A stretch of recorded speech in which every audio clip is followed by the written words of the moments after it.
2:13 in the morning, Gulf of Oman. Iran's most advanced air defense network, the system their generals had spent a decade building, the system they told Parliament was impenetrable, went completely dark. No incoming missile, no explosion, no warning. The processing chips across 17 command nodes simply stopped working, simultaneously, in under 60 seconds. Tehran had no framework for what just happened, because what just happened had never been done to anyone before. The USS Abraham Lincoln was already moving. The Nimitz-class carrier, 100,000 tons of steel, 4.5 acres of flight deck, 90 aircraft aboard, was cutting through the Arabian Sea at flank speed, heading for the Strait of Hormuz. The strait is 21 miles wide at its narrowest point. Every barrel of oil leaving the Persian Gulf passes through it. Every tanker, every container ship, every liquefied natural gas carrier. If you want to strangle the global economy, you close that strait. Iran had been threatening to do exactly that for 3 years. The Lincoln was not heading there to negotiate. At 2:20 a.m., 2 Boeing FA-18E Super Hornets launched from the Lincoln's flight deck using the EMALS electromagnetic launch system. No steam catapult, no mechanical noise. The aircraft went from 0 to 165 miles per hour in under 3 seconds in near silence, vanishing into the dark over the Gulf. They were not a strike package, they were bait. Iran took it. 2 surface-to-air missiles left their launchers on the Iranian coastline within 90 seconds of the Super Hornets crossing the air defense perimeter. The pilots saw the launch warnings simultaneously, executed 9G brake turns that compressed their chests to the point where drawing a full breath became a mechanical task rather than a reflex, and deployed magnesium flares that burned at temperatures hotter than the jet exhaust the missiles were chasing. The infrared seekers followed the flares. The Super Hornets disappeared back into the radar shadow. On the ground, Iranian radar operators watched 2 contacts vanish. They reported to commanders who were already dead in the strategic sense. They just did not know it yet. At 60,000 feet above the Gulf, above the ceiling of every Iranian surface-to-air missile in the inventory, above the reach of every radar system Iran operates, the Northrop Grumman RQ-180 stealth reconnaissance drone had been on station since before the Lincoln entered the region. The RQ-180 is the United States Air Force's most classified unmanned platform. Its existence was not officially acknowledged until 2013, and its operational specifications remain classified. What is known is its approximate wingspan, roughly 130 feet, and its primary sensor, a synthetic aperture radar system that does not take pictures. It builds 3-dimensional maps. SAR does not need light.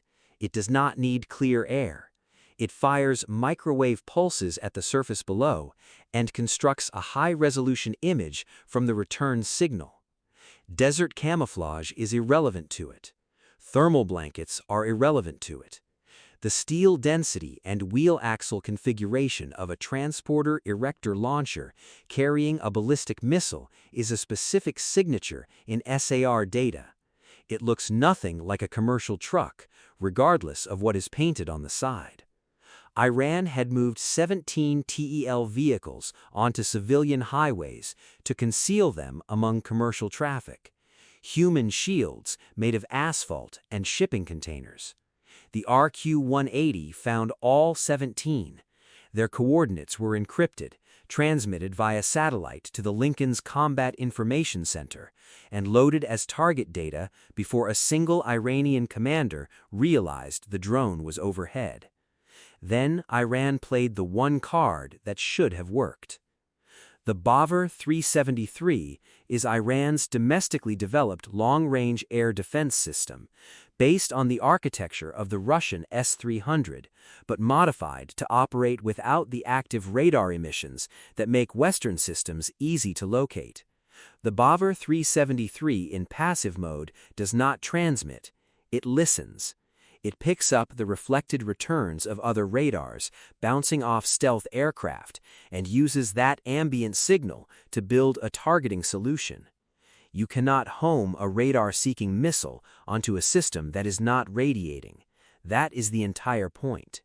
At 2:46 a.m., the Bavar 37 batteries went passive. Simultaneously, the TEL crews began executing shoot and scoot, moving every 20 minutes to erase their thermal footprint and break the RQ-180's target correlation. At 2:50 a.m., Iran's Cobra electronic warfare unit at Cape Jask flooded the electromagnetic spectrum with broadband noise, a digital blizzard aimed at choking the Link 16 data network connecting every American platform in the theater. On the Lincoln screens, the 17 red target icons flickered. Then 70% of them vanished. The all-seeing eye had been blinded. Here is the question you have to sit with for a moment. You are the American commander. Your most capable sensor has just lost track of missiles that could close the Strait of Hormuz and reshape global energy markets overnight. Your strike aircraft are airborne and running on a clock, and the enemy has gone quiet, which is the most dangerous thing an enemy can do. Do you hold and wait for the sensor picture to recover? Or do you push forward on the intelligence you already have and accept the risk of a degraded target picture? Think about what you would do, because what the U.S. actually did next is not what most people would guess. At 3 a.m., two F-35C Lightning IIs descended from altitude under full EMCON Alpha, emission control mode, every active sensor off, radar off, targeting systems passive. They flew 15 meters above the wave surface to stay below the Iranian radar horizon. They were not searching, they were receiving, pulling the RQ-180's passive data stream via low probability of intercept data link and processing it in their mission computers without emitting a single trackable signal. Flying alongside them were Kratos XQ-58A Valkyrie autonomous combat drones. The Valkyrie is not a surveillance platform. It is a weapons carrier. Roughly 30 feet long, stealthy, and controlled by the F-35C pilot via data link, it exists specifically to carry the weapons load that would otherwise increase the F-35's radar cross-section and compromise its stealth profile. The F-35 stays clean. The Valkyrie carries the punch. Iran's passive radar was still listening. They needed it to make a sound. The Valkyries released a package of Raytheon ADM-160 MAL decoys, miniature air-launched decoys that use onboard electronics to simulate the radar return signature of much larger aircraft. Each MALD broadcasts the electronic fingerprint of a B-52 strategic bomber. A swarm of MALDs looks on radar like an incoming carpet bombing formation. In the underground bunker at Cape Jask, Iranian radar operators watched what appeared to be a B-52 strike package bearing down on their missile cities. The panic was immediate and completely understandable. Their commander made the only decision the situation seemed to permit. He ordered the Bavar 373 to switch from passive to active tracking mode to achieve a firing solution on the incoming bombers before they released their payload. The moment the Bavar 373 went active, it stopped being invisible. It became a beacon. The RQ-180 triangulated the emission source in seconds and transmitted the coordinates to the Valkyrie formation. The Valkyrie's weapons bay opened. An AIM-174B extended-range standard missile, a naval weapon adapted for air launch, Mach 3.5 at terminal velocity, left the rail and closed the distance to the Bavar 373 radar cluster before the Iranian operators could process that they had been deceived. The system that was designed to be Iran's answer to Western stealth technology was destroyed by the decoy it had revealed itself trying to kill. The shield was gone. What came next is what desperation looks like when a modern military runs out of sophisticated options. From tunnels cut into the limestone of the Makran Mountains, Iranian crews launched more than 30 passive infrared-guided surface-to-air missiles in a simultaneous barrage. No radar emissions, no trackable signal, pure heat-seeking. The sky over the Gulf filled with propellant plumes. For the F-35Cs threading through that barrage, the AN/AAQ-37 distributed aperture system, 6 infrared cameras embedded in the aircraft's fuselage, giving the pilot a 360-degree spherical view in every direction simultaneously, was the difference between survival and becoming wreckage. The DAS displays missile tracks on the pilot's helmet visor in real time. The pilot does not look toward the threat. The pilot looks through the aircraft's skin and sees it anyway. MTV flares, magnesium Teflon Viton, burning hotter than any jet engine exhaust, bought the separation the F-35s needed while the EA-180G Growler arrived. The Growler is not a fighter. It does not carry air-to-air missiles. Its entire weapon system is electromagnetic. The ALQ-218 tactical jamming receivers and ALQ-99 high-band jamming pods it carries do not block signals, they collapse them. The Growler over the Gulf that morning created a localized electromagnetic null zone, a dead region where Iranian ground-based communication between command bunkers and missile batteries simply ceased to exist. Iranian SAM operators who picked up launch commands from their command posts heard silence. Coordination between the 17 TEL vehicles and their fire control centers broke down completely. The RQ-180, its synthetic aperture radar recalibrated at 3:40 a.m.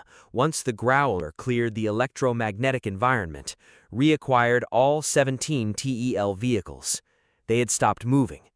Hiding in rock crevices, commanders had ordered engines off and thermal blankets deployed. It did not help. SAR does not hunt heat. It hunts mass and geometry. The F-35Cs issued the final strike authorization at 3:45 a.m. AGM-154 joint standoff weapons, unpowered glide bombs with a 40-mile standoff range and terrain-following guidance, separated from the Valkyries and flew nap-of-earth profiles through the mountain terrain to their targets. They did not go over the ridgelines. They went through the valleys, below the line of sight of every short-range anti-aircraft gun Iran had positioned on the high ground above the missile cities. All 17 TEL vehicles were destroyed. The warheads aboard several of them cooked off in secondary explosions that registered on seismic sensors in the UAE. Iran's final move was the one that... The 17 missiles that were supposed to close the Strait of Hormuz are scrap metal in the Makran Mountains. The Bavar 373 system that was supposed to be immune to Western jamming shot itself in the foot chasing a decoy. The Shahed swarm that was supposed to overwhelm a carrier's defenses was cleaned up by autonomous drones that cost a fraction of what they destroyed. Iran did not lose that night because their equipment was bad. Their equipment was reasonable. They lost because their doctrine assumed the Americans would fight the way Americans fought in 1991. The doctrine was 30 decades out of date, and nobody in Tehran's defense establishment had updated it. Here is the question that matters now. Iran's entire ballistic missile program, the Shahab, the Sajil, the Khaibar-Shikan, is built on the assumption that volume defeats precision. Enough missiles overwhelm any defense. That logic held against older systems. After a night like this one, does it still hold? And if Iranian military planners are sitting in a bunker right now revising their doctrine, what do they ask for next? A better missile or a better radar? Because those are two very different problems, and only one of them has a Western solution. Drop your read on it below, and stay close, because next time we go inside the operation that made...